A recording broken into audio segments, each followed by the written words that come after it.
Good morning, guys. It is Tuesday morning. It's 9 a.m.-ish Central. I'm Trisha Turner. This is Rise and Thrive. This is a podcast that's been running about 4 years now, and it started years ago, right before COVID. And it was called Anything But Average.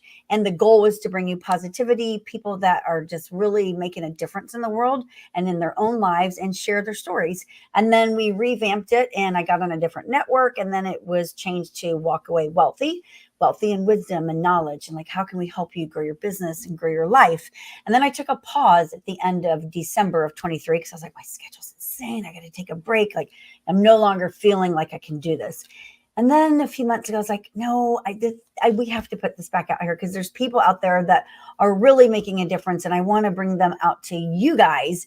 And so today I'm super happy because Noelle is here and she has a really cool story and amazing energy. And she's making a difference in the world. So good morning. Good morning.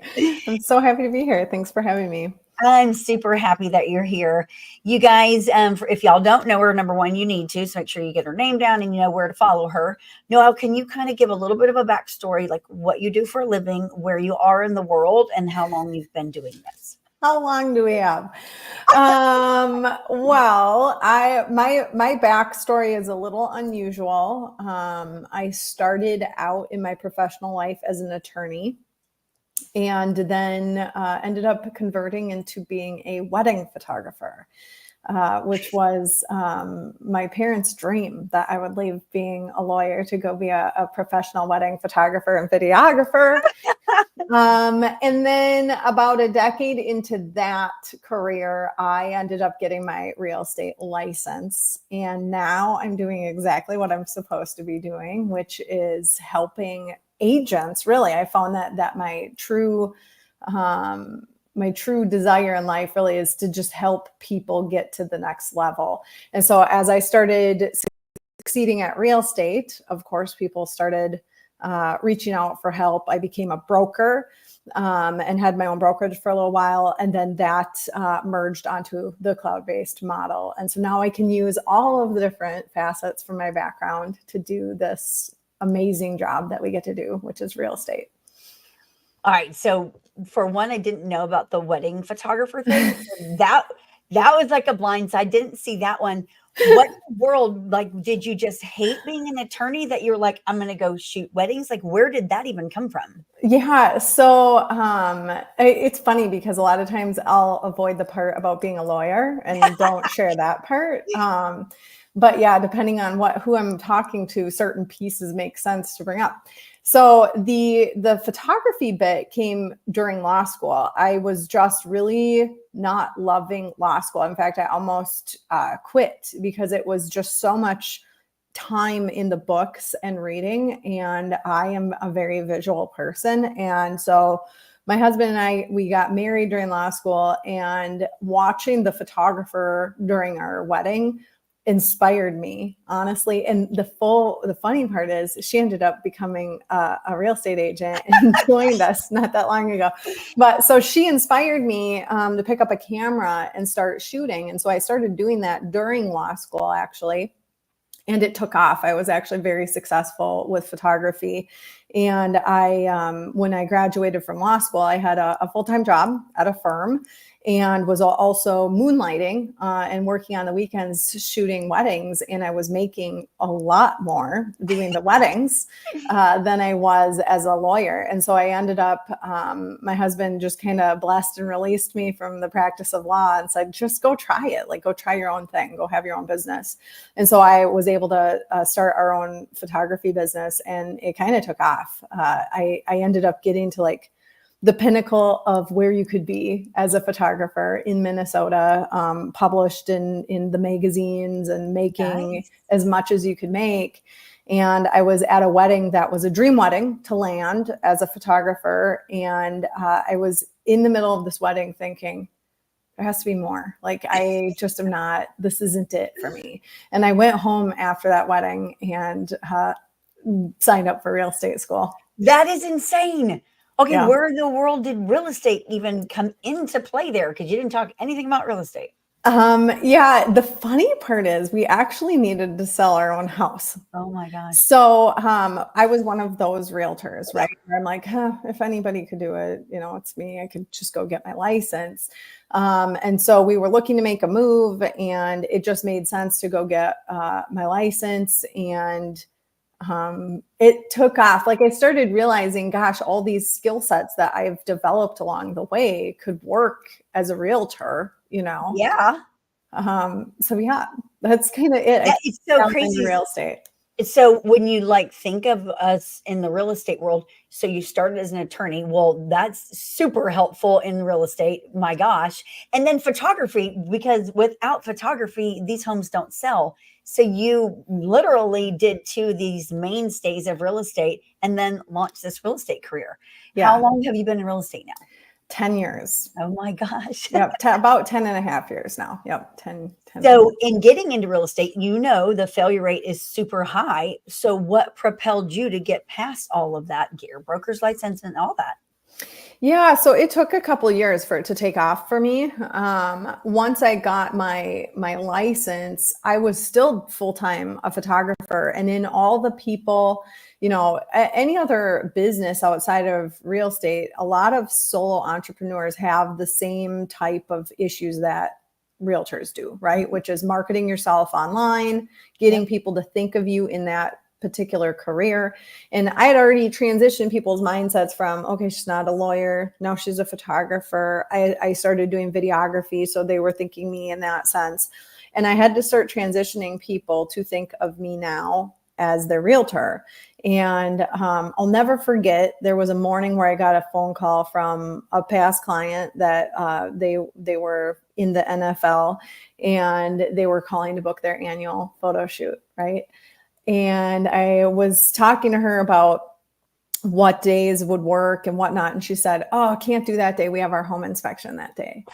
And I was already licensed, right? And I was just like, okay, they just purchased a $13 million home and they're thinking of me for their photos and not as their realtor. Something is wrong. And so I started realizing that I needed to put myself online, which for me, actually, as a photographer, was really uncomfortable because I was used to being behind the camera and I was used to putting other people on my stories. Yeah. And so I needed to start marketing myself as an agent and transitioning people's mindset from thinking of me as their photographer over to their realtor. Yeah. And so I started doing that. I'll never forget. It was the first post I did. I put on one of these hats that said, "Want to buy or sell a house," like those hats that they have. I took a selfie. It was one of the first selfies I ever took. I was really uncomfortable with it, which now, if you look at my feed, most of my feed is selfies. But I took a selfie and posted online thinking, oh, this is so cringe, but I need to do this. I need to put myself out there. And honestly, when I did that, I had somebody reach out, and it shifted my mindset of, okay, I need to be this person that I want to be. And so then that really started taking off of how I use my social media for real estate and to put that out there online, because nobody wants to work with a secret agent. No. What did you do with your photography business? So slowly, I had to start saying no. And that was really hard because the clients I had were very loyal. In fact, if tomorrow real estate just tanked, I could put it out there that I'm back to photos and I would have a full book of business. My clients were very loyal, and they really struggled with the fact that I was no longer going to be photographing their families. It just like realtors, photographers, a lot of times will have this book of business that travels with them for their whole life, right? Yeah. And so I just had to learn to start saying no, which is really hard for a lot of people that take on real estate as a second career. And honestly, it's most people, right? Most realtors are not coming into real estate right out of college. There's a few of them out there, but most realtors are coming into real estate from having done another career. Yep. And so learning how to say no, learning how to make that transition, learning how to take the bridge across to the other side, and maybe you have to save up a little bit of money to do it, right? Yeah. Maybe you aren't going to make as much that first year you hoped, because in order to get to that other side, you have to say no to the things that are stopping you from getting there. Yep. I love that. So now you transition into full-time real estate. And Mhm. again, usually people struggle. They have a really rough couple of years and then they usually get out of the business. You didn't. You propelled and then you decided to even get your broker's license.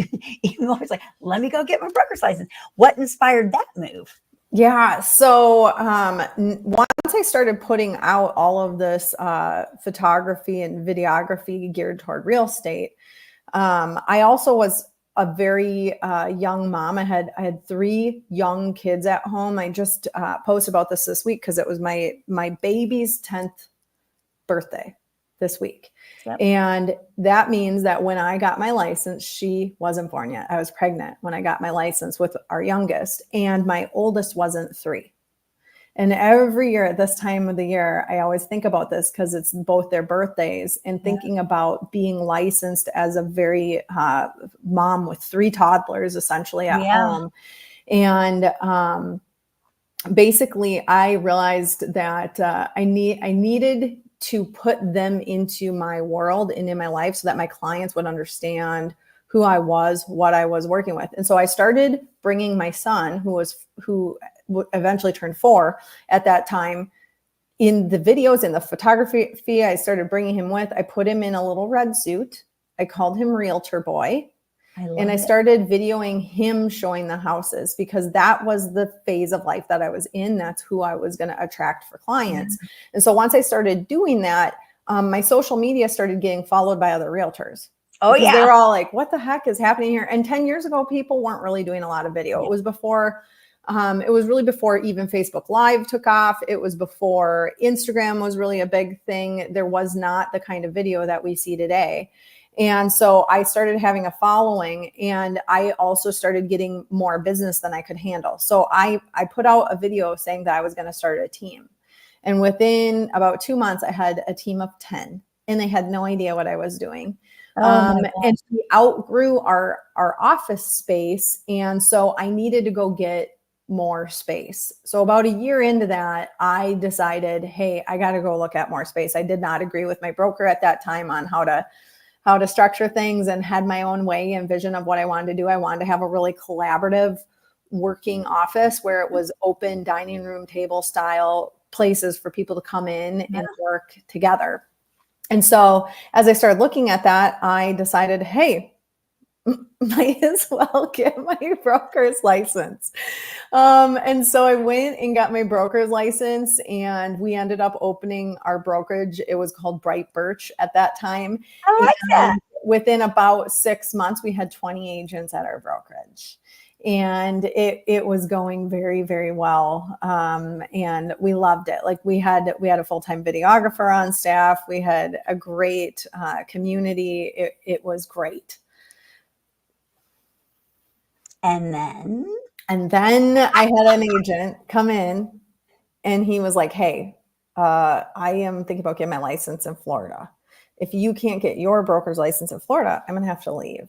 And I realized, okay, so I am here at this point where I've given these agents everything. I've thrown everything into this business. We had the most beautiful space. They had all the things that they could need, and I still couldn't keep them.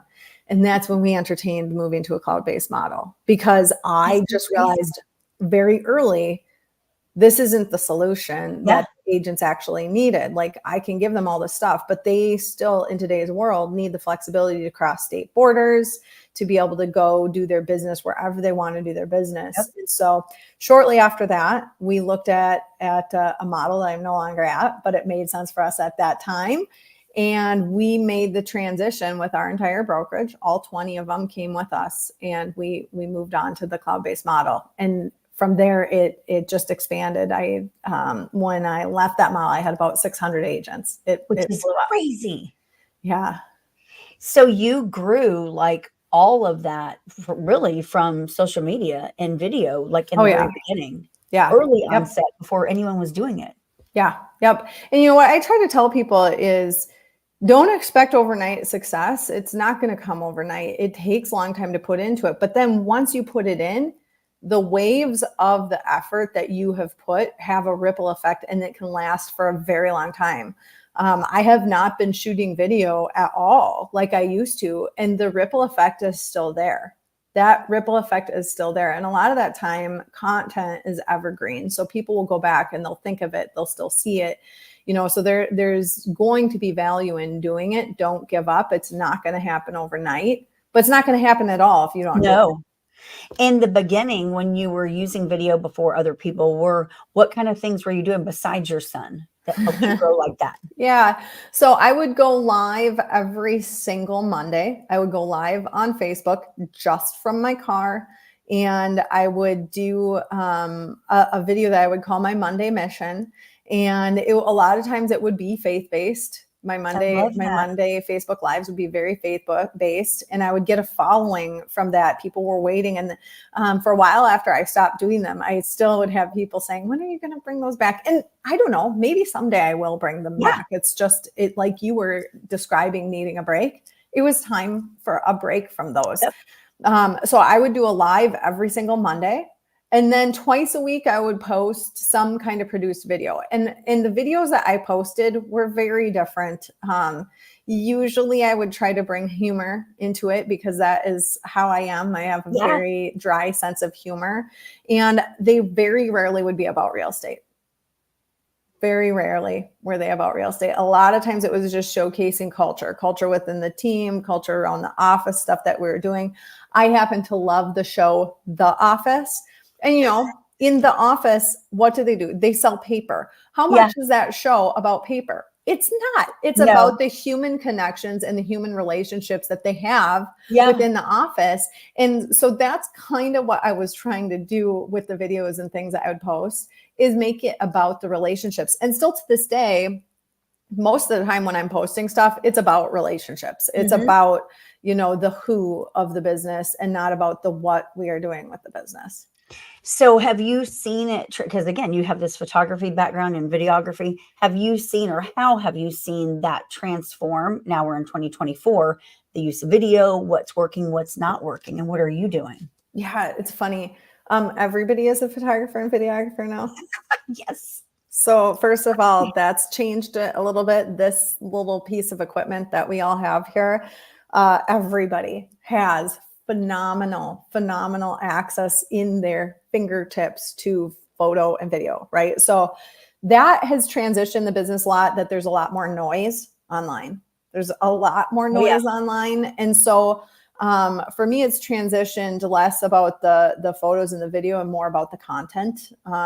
In the way that I describe my posts, I moved away for a while from doing video because I just wanted to test out algorithms and who still follows and who reads what I'm writing. I think humans crave now, like, reading something meaningful because there's so much video and so many reels and short form video, and you can't really communicate as well in 30 seconds what you used to use 20 minutes to communicate.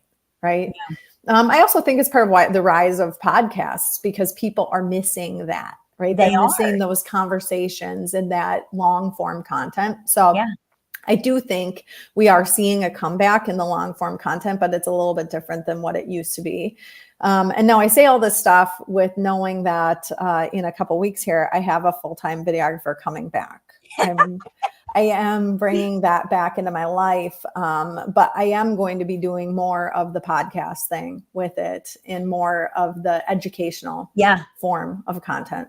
So your podcast that's coming back, will you be doing it for your team, or is it just for you personally? How is that going to look? It's not really going to be real estate related, shockingly. It's going to be more entrepreneurial based and kind of similar to like some of the stuff that you're talking about. I love talking about things that cause deep thought and going kind of off the rails with the things that I like to talk about. So it's going to be a mixture of that, a mixture of what makes people unique and what makes them driven and what makes them push into areas that other people won't, and kind of being around the maverick theme a little bit. Yeah. When you moved to this cloud-based model and you had your agents of 20 and then it grew, of course, did you lose that team concept, or did you keep that team concept?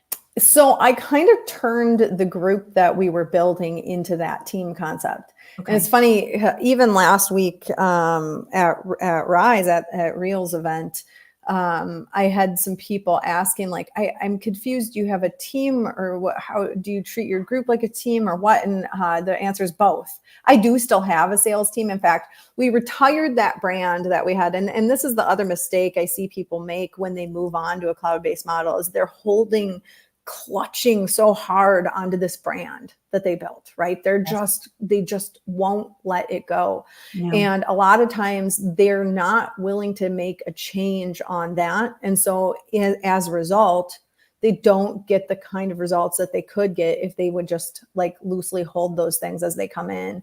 Yeah. And what I realized is even though I had built this brand and my heart and passion were around that old brand, I retired it. So 2 years in, we made the decision to be done with the brand. The group had grown to a size where I didn't need to run that brand anymore like I had been with the brokerage model. And so we retired it. We kind of restructured our team model. And now I brought a partner in. So I run my sales team with a business partner, Darren. Okay. And that one is called Minnesotan. We relaunched a new brand. I like that. Yeah, I love our brand that we have now. And then on the group concept and growing a larger group within the cloud-based model, I treat all those people like a team too. So constantly connecting, checking in, messaging, making sure that we've got that established relationship, because the relationship piece is actually what keeps attrition down, right? When people feel seen, heard, and loved, they're not going to necessarily leave. No. So it's kind of both. Like I treat both like a team. The sales team, of course, is more on the transaction side, but the organizational or network team is more on the, hey, how can I help you? What are you doing? What are you trying to accomplish? Looking at goals and development side. So when you look at like the cloud-based models, there's this, I believe, a misconception that no longer are there offices. Do you still have a brick and mortar? So I don't really that my team accesses. I do have brick and mortar space like in the tiny town that I live in so that I have consistent internet access. Yeah. And I may eventually have an office, but I have really leaned into this online office model that we have. Yeah. I think it's funny when people really have this deep desire that they need the belly to belly connection.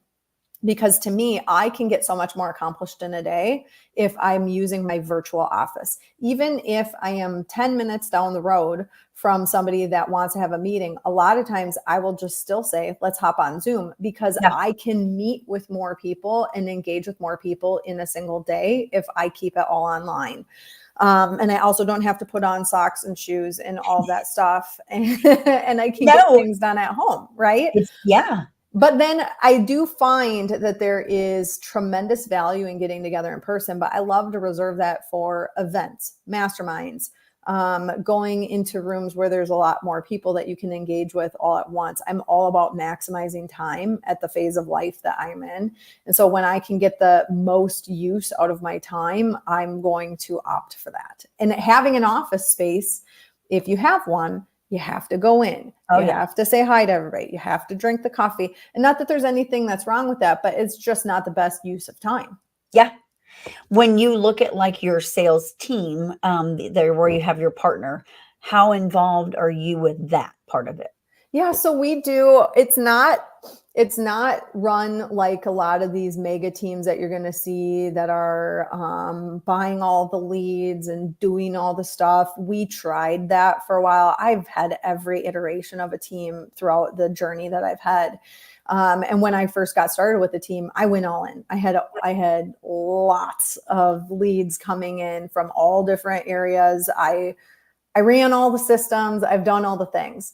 And at this stage, I've realized my best use as a team leader is teaching people how to fly the nest. And so if my agents get to the point where they don't need to be a part of the culture, the framework that we've built, and they feel like they're ready to fly, well, I let them fly. But a lot of times they stay. Most of our teammates now have been with us for over 2 years, knock on wood, since we started it. But we do no lead gen for them. They build their own stuff. And so we run on a low split model with the team. And I personally like it because when I need help with something, we've got teammates there to help. When they need help with something, they have other people there that can step in and help. We coordinate together on client events. We coordinate together. We do a weekly meeting. We will do something quarterly in person generally. And it's been a phenomenal model for us to do it. They come in on a tiered framework, depending on what phase they're at in their business. They can ramp it up or they can ramp it back. And I don't like running things all by myself. So even for me, having my business partner, Darren, involved on the team has been really helpful because I'm not just the solo leader that they're looking to. And when one of us is busy, the other one can step in and help the teammates. How long have you been running that model? We're going on about 2.5 years now, almost 3 years. Yeah. So in your 10-year spin that you've had in real estate so far, have you found this has been your most successful and most pleasing way to run your organization? Depends on how you define success, right? For me, success is so much more than financial success. It's about emotional mindset, time freedom, all those things. And so in response to that, I would say yes, because I am not stressed out about making sure that we're covering the outgoing expenses on the team anymore. I'm not stressed out about if agents are going to call me tomorrow and leave the team because they've got the freedom to do that. And so for me, that is worth more than trying to run the biggest, highest level of income generating team. Back when I was running one of the top teams, I was stressed out all the time. I was literally stressed out all the time. Who's going to leave today? I got to make sure that we can pay all of our outgoing expenses. How many calls are you guys making? Are you following up with the leads? Like the hammer home accountability style of team is not my jam. It was making me really not like running a team. Yeah. And so, yes, the answer to you is yes. For me, this is my favorite iteration of how we've done a team. And we could ramp it up if we wanted to, but I have 3 kids at home and I love the lifestyle that we've built. And I spend a lot of time on my network as well. Yep. I love everything that you just said, because when you look at, and I talk to team leaders like every day. I was with one last night and having this very similar conversation.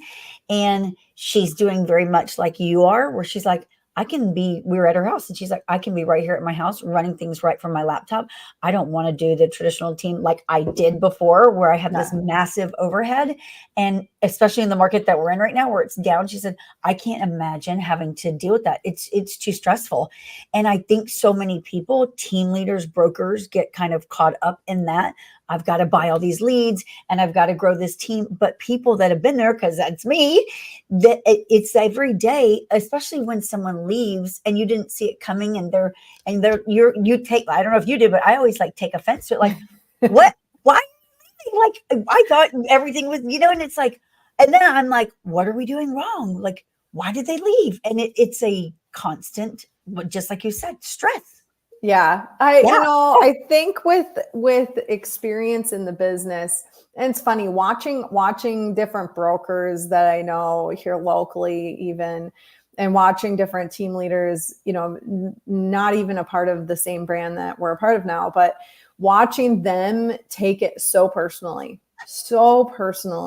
when agents leave. And the reality is, you can't take on their stuff, right? That it will kill you in this business as a leader if you take everyone else's junk on in their life, of whatever's happening in their life that they think that they need to go chase or achieve or get more of. And so I have, in the last, especially in the last year, I have gotten a lot stronger on that side of things, of like, listen, I'm not for everyone. Last week I spoke on a panel at Rise, and Tim Macy ended the panel by asking me, how do I handle not being for everyone? Which I was like, oh, thanks, Tim. But I will admit it. I'm not for everyone. I'm a lot. And I said that. And, it's come to be like, but I'm me. And that's who I've been created to be. I'm not going to change me or who God made me to be in order to please them. If that's not in alignment with what they want to be a part of, then I'm not the right fit for them. And we don't need to attract everyone. We need to just attract the ones that are meant to be with us, right? When you are putting a vibe out there, hopefully that is going to attract the right tribe for you. And we kind of alluded to this, but I made the transition this last year from the one large, huge network that I had built at another brokerage over to the brokerage we're at now, which is real. And what a test of leadership and who's going to come to put it out there of like, I have to leave. I have to go. I love all of you, but I know not all of you are going to follow. Right. How hard was that decision? Because people don't realize what you had built, and you had built quite an organization. And along with that comes financial success. Yeah. Hardest thing I've ever done professionally. I bet. And it's still hard.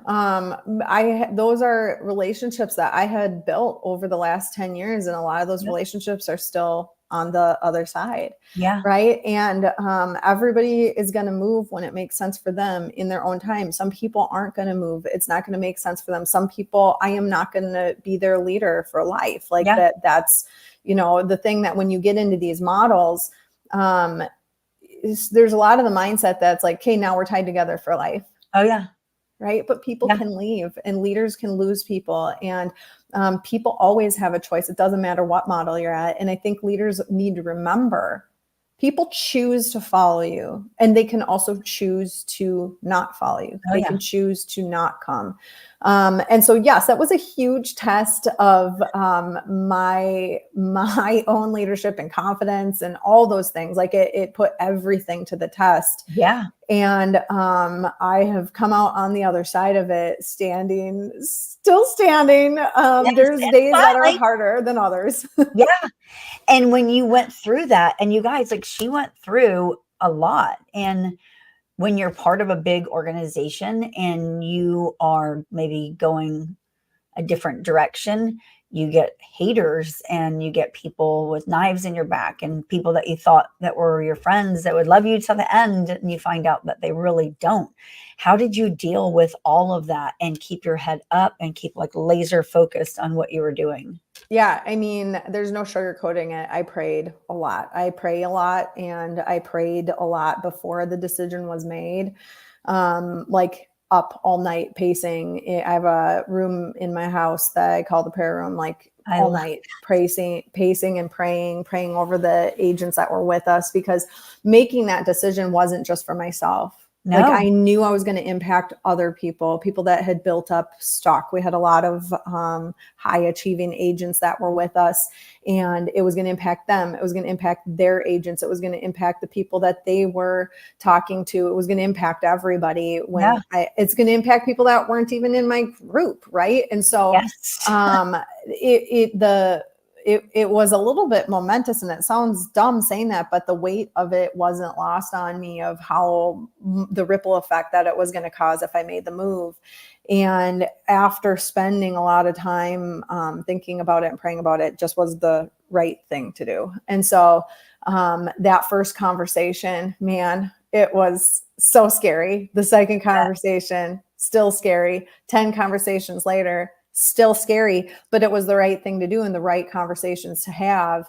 And as we started, I haven't used this phrase in a while, but I look at it like it was, I launched a grenade into my group, and I was going to see who was still standing after the bomb went off. Right. And there were people there that were still standing. And last week when we were at Rise, there was a moment where I just looked around and I saw those people that were still standing. They were all sitting there by my side. And like the emotion of that hit me in such a profound way of just thinking of, I didn't do this by myself. It was not me. It was us as a collective. And the people that were on the other side waiting, like Sharon and Tamir, and the people that are leading at Real, and the people that I joined with at Real, were there the whole way to help those of us that chose to make this move, to make it. And I couldn't have done it alone, right? No. But God places people in our lives for those moments that we need them, and knowing who to lean on, knowing where to go, and not being too proud to go and ask for help is so important, Yeah, especially as a leader. Like all leaders need help. Leaders we don't do. lead alone. No. And for you, like you had built up, and for most people, and you did it in the market, in the real estate world, where we're looking at sales that we haven't seen since 2010. The Yeah. numbers are like astounding. The numbers are how low they Yes. are astounding. Yeah. And so people don't realize what we're in right now. And you chose to not only basically start over, but Mhm. you left behind financial like security. That had Very, to come. very, I was very financially secure. It was Yes. what I had built was fantastic. Yes. And the group that we had was actually per agent the most productive group at the company. And so it was a lot that we walked away from, but a Yeah. lot came with us. And what has come has been such a huge blessing. And just, it's so cool to watch the path set before you actually like being laid out. It's been a huge blessing since we've moved. When you look back, because you are faith-based, and so when you look back at like the history of attorney and videographer and wedding photographer and broker and having your own, and then all these moves to where you are today, can you kind of see it like that stepping stone Oh path? yeah. Yeah. But like in the middle of it, none of it made sense. Right. No, I bet. And that's the funny thing. I always encourage people to journal or to track where you're at, to track the things that you hear, write it down, because 2-3 years from now, you're going to look back and be like, oh, that's Yes. crazy. Like it's Yeah. not funny in the time, but when we look back, we can see God's sense of humor almost playing out with like, hey, I'm going to like, help you go here and here and here. As I was going through it, some of the stories that I love leaning heavily on is like the story of Joseph from Genesis, which he basically has this whole weird path Yeah. of like what happens with his life. And a lot of it seems like it's out of his control, but in all of it, he's just got this servant's heart, right? And a heart after God. And at the end, there he is, right? Helping make sure that his family stays in existence through the path that they set him on when they put him in the pit. And, just remembering that in the middle of it, you might be in the pit, but you never know where that pit is going to bring you to. You just When never you know. back now at all that you've went through, and especially this last year, do you have any regrets on how you did things or how you handled it? No, no, not a single You one. had to have been like, what it was like one of those things, like once you started it, you couldn't retract it. Yeah, it's Yeah. like, Oh, no. When I made that first phone call, I knew there was no going back. Like it wasn't no. like a, should we do this? It was like I have to do this. And I really hope that you come with me. Yes. Mm-hmm. And of course you lost, I'm sure you've lost friendships and you've lost partnerships. And has any of that impacted you negatively? I mean, it's made me sad. Yeah. The loss of friendships and relationships always makes me sad, but Yep. I always love to keep my foot in the door, right? And have the door open for people. You never know when God is going to restore broken relationships. And Yep. I'm all about the restoration of relationships and forgiveness. And so, yes and no. I sit here with hope that, some of those relationships that were lost will be restored. Yeah. And the ones that aren't, that's just not, God just doesn't have that meant to be in my life. No. I ask every day in my prayer time, because I did the same thing. I have like an area that's where I sit and I pray and I talk to him, and I ask every day, to put the right people in my life and weed out those that shouldn't be there. And he does. And Yeah. sometimes it's like, well, okay, well, I didn't see that one coming, but apparently he did. And I always hear this small voice, and he's like, because I see things that you don't see and I hear things that you don't hear, and I'm Yeah. going to just remove them from your life. Because Yep. the roles that we have in leading people, and especially in this industry, it's not an easy task at all. And to Right. stay positive and focused and take care of our families too, and all of that. How do you keep grounded and focused and keep looking ahead into that vision? Yeah, that's a really tricky question. I stay grounded by staying, tight into my relationship with God every day. Like every morning, I start out in the Word and prayer, every single morning, and coffee. Love that. And I think for me that's the only thing that can keep us grounded. Really, that's how we've been designed. And so anything outside of that really for me is not going to be the true answer. You know, there's a lot of self-help stuff out there, self-help books, and those are all great, but they're all human direction. And a lot of times God's direction makes no sense. No. Like no sense. I mean, why on earth would I have gone to law school only to be a wedding photographer, right? And I think, you know, I hold the future plans always very loosely. I think in part because of everything I've done and gone through, all the different jobs I've had. You know, there's some things I don't hold loosely at all, like my marriage or like my family. Those things are firm in the foundation. But outside of that, you never know where God's going to take you. And if you're open to his direction and open to his change, anything is really possible. And so as long as you're staying grounded and listening and checking in daily, sometimes multiple times a day, you're going to go on the right path. Mm-hmm. When you look ahead, and I believe I'm the optimist. It's like, I believe this industry that we've been in for 2.5 years now the tide is turning. It's like, we're not going to continue in this. It's coming. I believe that. What are you looking at for like the big vision for you and your family and your organization, all of that? What does it look like for y'all? Yeah. Growth in all areas. And I just see a lot of like unity and hope. And I think that's one of the things I love about being at Real is the whole theme of, you know, one Real, one culture. I just see that even if the tides don't turn, which who knows what's going to happen in the real estate market, right? We do need each other. And there's still that human element, like despite being able to do everything on a cloud model, despite all the tech that is coming, which there's some amazing tech that is headed our way and coming to help us make this job easier.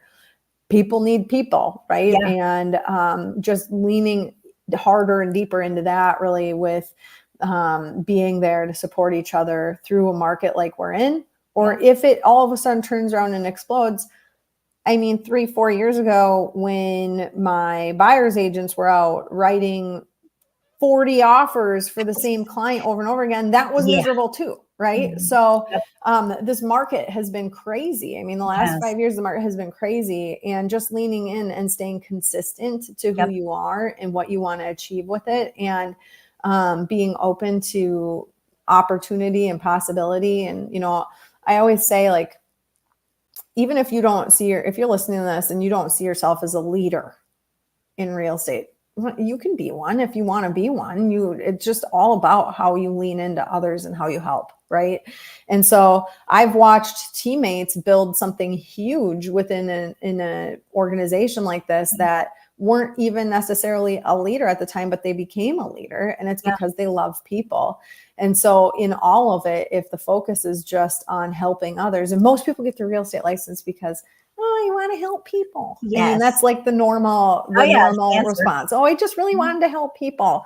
Yep. Great. Well, you can help realtors too, you know, and we can help each other. Yeah. I think, and again, you guys, she was just at Real's annual conference. You just came back. Talk a little bit about that, because you left one company it is the biggest online one now, virtual one now. But Real is growing like crazy. What are some of the differences that you've seen? And then leaving that conference last week, what are some of your biggest takeaways? Yeah, I mean, when I take away all the crud that I saw and walked through and just look at like the actual model itself, Real's technology is like untouchable. And it's funny because if you meet our chief technology officer, Pritesh, who I adore, he is brilliant. He is brilliant with how he has laid out the tech and what he's doing and how he listens to the agents and has put into the brokerage what it needs. And I think it's part of why Real was a little bit, from the outside, it looked like it was a sleepy, smaller little brokerage. And in reality, no, they were just building something crazy behind the scenes before it took off. They were building the base first. Mm-hmm. And one of the things I love is that now that I can see the technology playing out with the AI built into the tech that we have, I don't really think that any other models can touch it. And I make it my job to study what everybody else has. Yeah. Right. Because that's the only way for me that I can do attraction is understanding where people are coming from, understanding what they have. And I liken it to a pharmacy. Like at every brokerage, there's a fit for somebody. You just need to know like what the ailment is in order to give the prescription.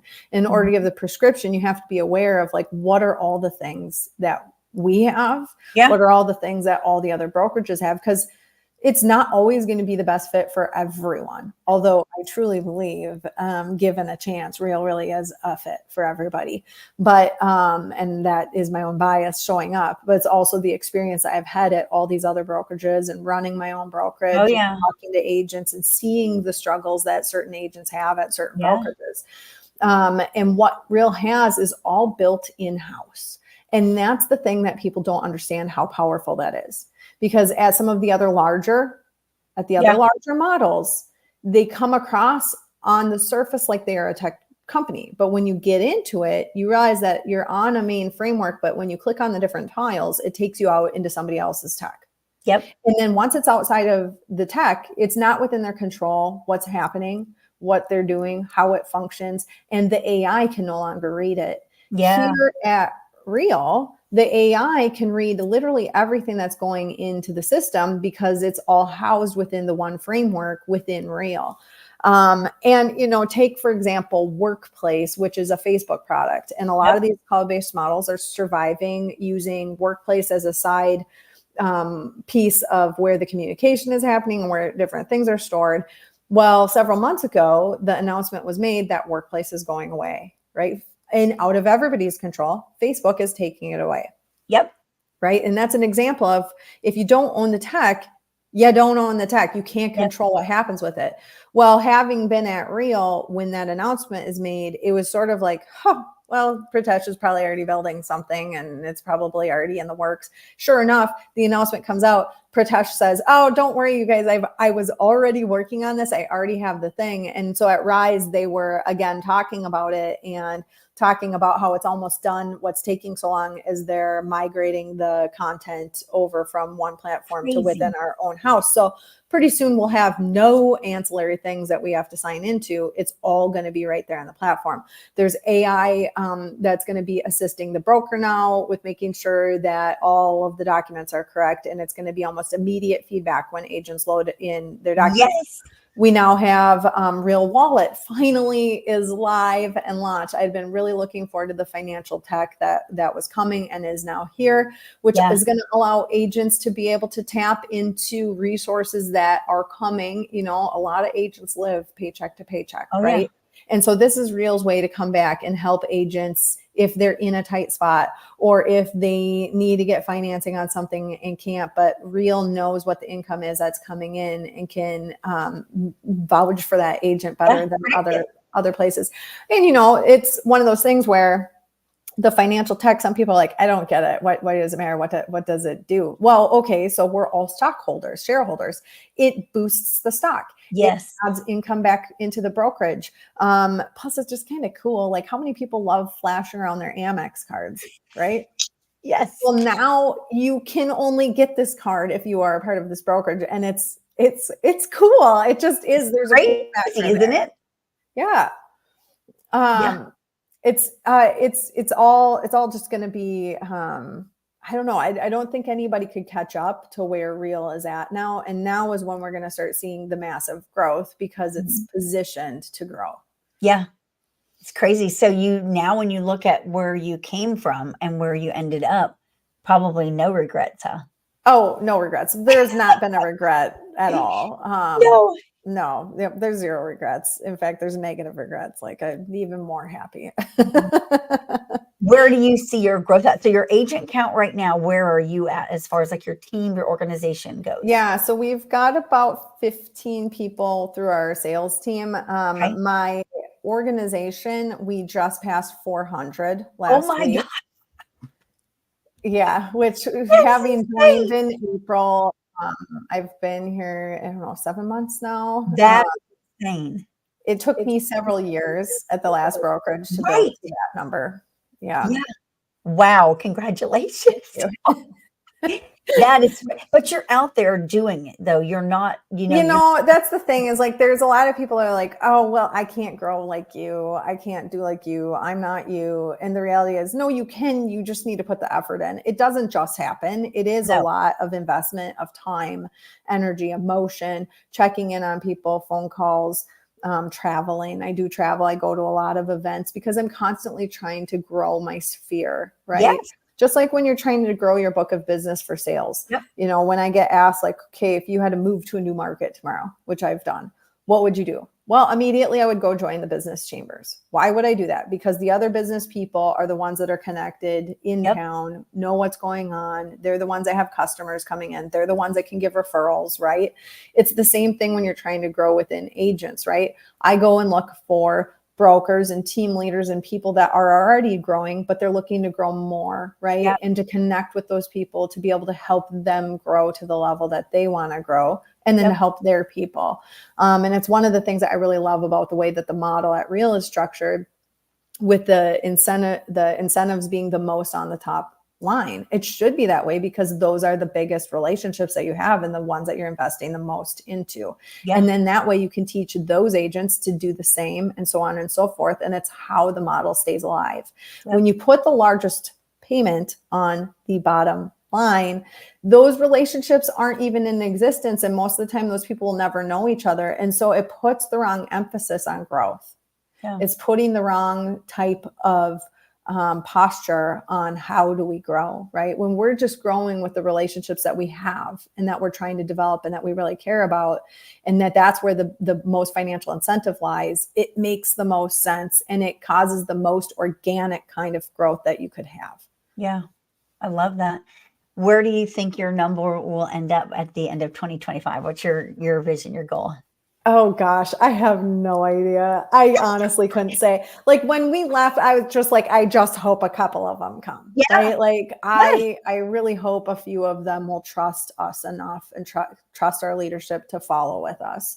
Mm-hmm. And honestly, it's been such a blessing to see where it's gone and who's raised their hand and who's stepped forward. It would be miraculous to me if we're at the number that we left at within a year. And so that was originally kind of my goal, but it felt like it was a really lofty goal because I knew how long it took for me to build to that number the first time. But I think we probably will hit that number, knock on wood, and hopefully maybe even blow past it. But I'm just really thankful to be where we're at today. It's just what a blessing, and to see the look on your face, because it surprises people when they hear where my number is at now. But I also just think it's the time of the model is now, like the time for growth is right. And I think too, it's like God rewards those that stay their course, and you've stood up and like, this is not okay. And I'm going to do what's right for not just me, but what I believe in. And you did that when a lot of people wouldn't have done that. And you reap what you sow. Oh, I appreciate that. I love it. I'm so glad you did this today. I'm so glad you were here. Y'all, I know there's a ton of real estate agents that watch this, and I know that there's people that are struggling out there and have been because of the industry and where it's been for the last 2 years, but like, there's hope. Like, she's just went through a really trying year and has come out of it like blessed, wildly blessed. There's hope. There's always hope. Hope is always on the horizon. You just have to look for it. Final thoughts, and where can anybody find you, get a hold of you? Well, we covered a lot of ground. We did. My final thoughts, just thanks for doing these, and thank you for having me on. And I love that you wrap this faith element into it. I just think it's something that is so needed. And the world is thirsty for it right now. Mm-hmm. And I can easily be found on Instagram or Facebook at Noelle the Minnesotan, or you can just search my name. I'm not hidden, and you can find me there, and I'll try to follow you back. Love it.